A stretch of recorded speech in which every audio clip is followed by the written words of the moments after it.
boy, it's good to be back in the flames. What is good, Kingdom Hearts fans? And I know you guys are hyped for the 20th anniversary of Kingdom Hearts this year and possibly the release of the Kingdom Hearts games on Nintendo Switch. But we do have to talk about those games because, man, I'm telling you right now, I love Square and I love Kingdom Hearts.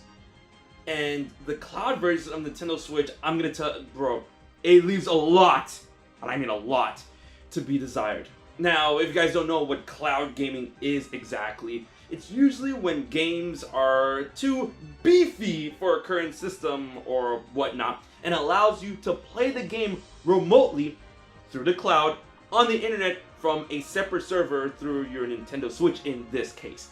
And Kingdom Hearts, all of the games are going to come to the system in this way. Kingdom Hearts 1.5, 2.5, 2.8, 3, plus Remind. And what's really cool about the whole gesture about this is that a new Nintendo Switch Keyblade is going to be in Kingdom Hearts 3 Remind, the Switch version, which is Advent Red. And I really like this design. But luckily, we were able to test out the games on the Nintendo Switch because they come with free demos, which is, once again, a really nice gesture, and I'm going to talk about that in a little bit, but playing the games on the Switch, and I feel like I have a really good internet connection, I'll leave the specs in the description box and whatnot, I've noticed, oh my goodness, I've noticed things, alright, heavy things. The game stutters a lot, Kingdom Hearts 3 specifically. The frame rate is a bit dodgy and the resolution is all over the place. Not only do we have jagged textures around Sora and the environments, but the bitrate is really out of whack. And the bitrate is what allows an image or a stream or a video to look really clean and not blocky. If you got a low bitrate, then you're going to see blocks abound, especially when it comes to the higher quality color areas. And it's like I'm showing you guys a feed that I have not messed around with at all, that I've captured through Nintendo Switch, and it's just, unfortunately, I really hate to say it, and I wish that it was like a more optimal experience, but Kingdom Hearts 3 on the Switch is literally the worst way to play the game. And I definitely understand everyone's abrasiveness to the whole feature of cloud gaming, but for Kingdom Hearts 3 specifically, I understand a little bit that Square couldn't really figure out how to get this game to run properly on the Switch natively. But then again, we got Dragon Quest XI, which runs fine on the Switch, more than fine and whatnot. But when you look at the other games like 1.5, 2.5, 2.8, and for a Dream Drop Distance, but 1.5 and 2.5, there honestly should be no reason for these games to not run natively on the Switch. Alright, they're PlayStation 2 games, and they've been cleaned up and whatnot, but when you try to play these games on the cloud, sure, they run better than Kingdom Hearts 3, but still, jagged edges, some stuttering, and 30 FPS on the Switch. What year is this? Like, really? Like, there's obviously the meme that, hey, Nintendo Switch can't achieve 60 FPS, which is wrong. It's wrong, but I mean, like, in this case, I mean, like, come on. How? And there is really no reason why these games couldn't be native. I understand if Square and Disney, can't really get 2.8, specifically 0.2, or Kingdom Hearts 3 to run natively on the Switch. But just downgrade the experience. Like, it's fine. We'll understand. Like, The Witcher 3 runs on the Switch. Doom 1 and Doom Eternal, Doom 1 and Doom Eternal run fine on the Switch. We won't mind if you downgrade a little bit, or a lot of it, in order to get this game running natively. Because I'm telling you right now, cloud is not the way to go. And I'm not talking about Cloud Strife.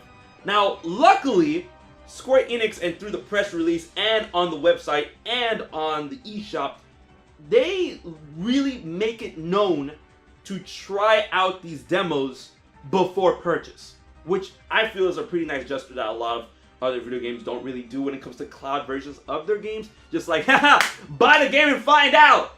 And then you dump 40, 50, 60 bucks on it. But no, for this one, it comes with a demo timer, which, come on, makes sense. And you can try these demos out for free on your own with your own internet, because I've been seeing online that a lot of people have been saying different things like, hey, mine works just fine.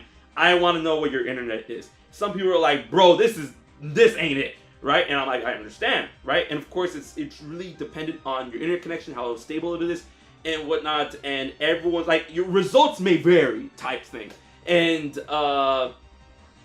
you can try it out for free on your own volition.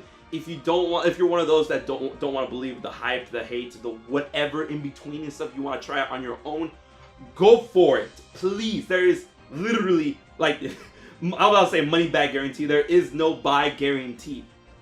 Get the games on the Switch, the demo. Download the game's demos right now. Try it on your own. Maybe it'll work for you.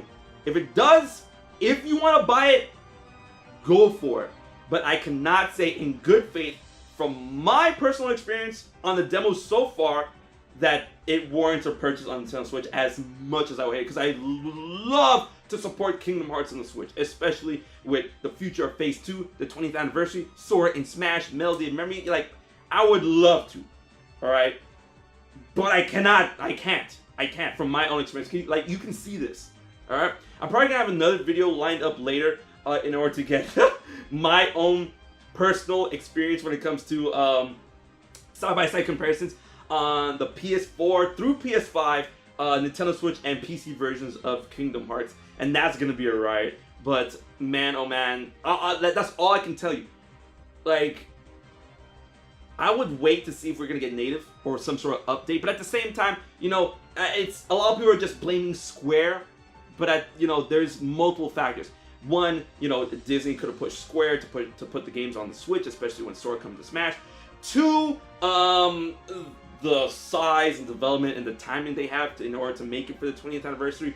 Three, the fact that the Switch can only throttle so much of your internet connection through the console itself. And, you know, four, just the Nintendo Switch on Kingdom Hearts Nintendo Switch.